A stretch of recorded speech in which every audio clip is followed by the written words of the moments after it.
Hey there guys, how's it going?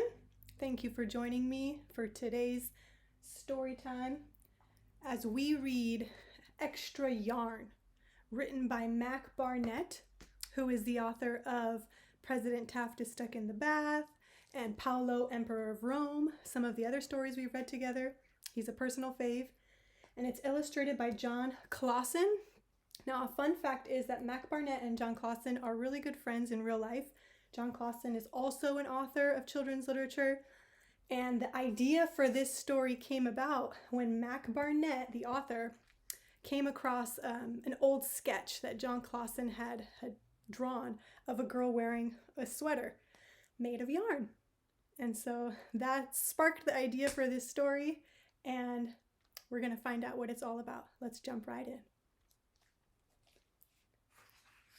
And if you look here, in the sleeve, it says, "This looks like an ordinary box full of ordinary yarn, but it turns out it isn't." On a cold afternoon in a cold little town where everywhere you looked was either the white of snow or the black of soot from chimneys, Annabelle found a box filled with yarn of every color. So she went home and knit herself a sweater. And when Annabelle was done, she had some extra yarn. So she knit a sweater for Mars too. But there was still extra yarn. And when Annabelle and Mars went for a walk, Nate pointed and laughed and said, "You two look ridiculous." "You're just jealous," said Annabelle. "No, I'm not," said Nate. But it turned out he was. And even after she'd made a sweater for Nate and his dog, and for herself, and for Mars, she still had extra yarn. At school, Annabelle's classmates could not stop talking about her sweater. "Quiet!" shouted Mr. Norman. "Quiet, everyone! Annabelle, that sweater of yours is a terrible distraction. I cannot teach with everyone turning around to look at you." "Then I'll knit one for everyone," Annabelle said, "so they won't have to turn around." "Impossible," said Mr. Norman. "You can't." But it turned out she could. And she did. Even for Mr. Norman. And when she was done, Annabelle still had extra yarn.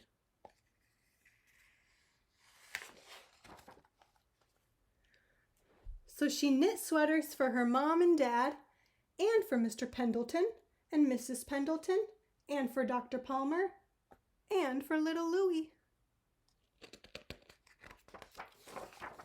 She made sweaters for everyone, except Mr. Crabtree, who never wore sweaters or even long pants, and who would stand in his shorts with the snow up to his knees.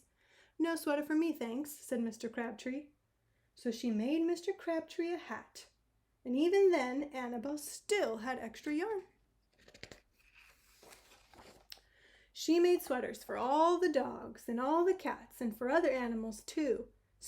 People thought, soon Annabelle will run out of yarn. But it turned out she didn't. So Annabelle made sweaters for things that didn't even wear sweaters.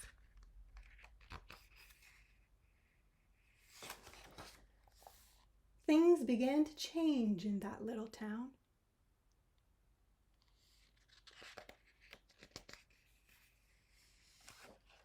News spread of this remarkable girl who never ran out of yarn, and people came to visit from around the world to see all the sweaters and to shake Annabelle's hand. One day, an archduke who was very fond of clothes sailed across the sea and demanded to see Annabelle. "Little girl," said the Archduke, "I would like to buy that miraculous box of yarn, and I am willing to offer you $1,000,000.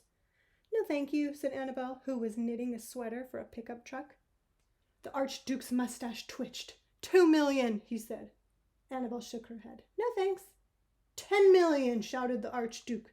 "Take it or leave it." "Leave it," said Annabelle. "I won't sell the yarn." And she didn't. So that night, The Archduke hired 3 robbers to break into Annabelle's house, and they stole the box and took it to the Archduke, who set off across the snow and sailed over the sea.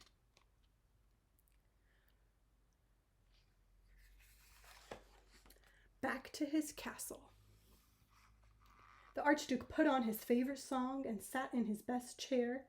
Then he took out the box and he lifted its lid and he looked inside.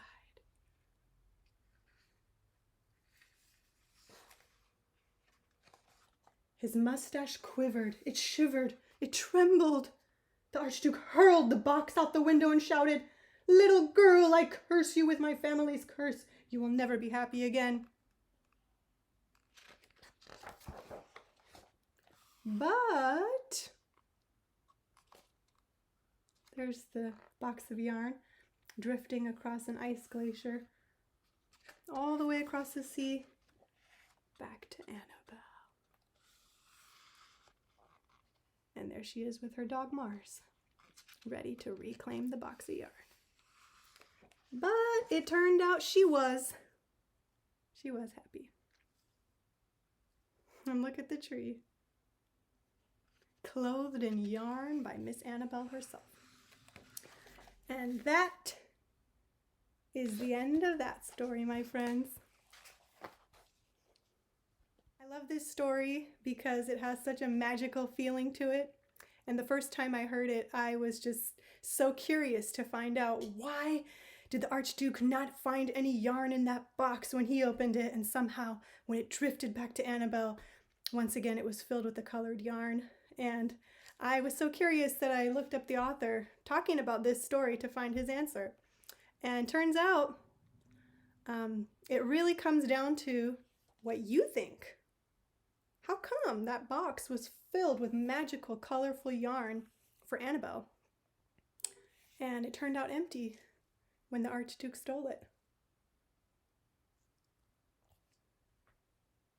Well, thank you so much for joining me for today's story time as we read Extra Yarn by Mac Barnett. If you enjoyed this, I would encourage you to go check out other titles by Mac Barnett, as well as stories by John Clausen, who is also an author himself. And until next time, au revoir!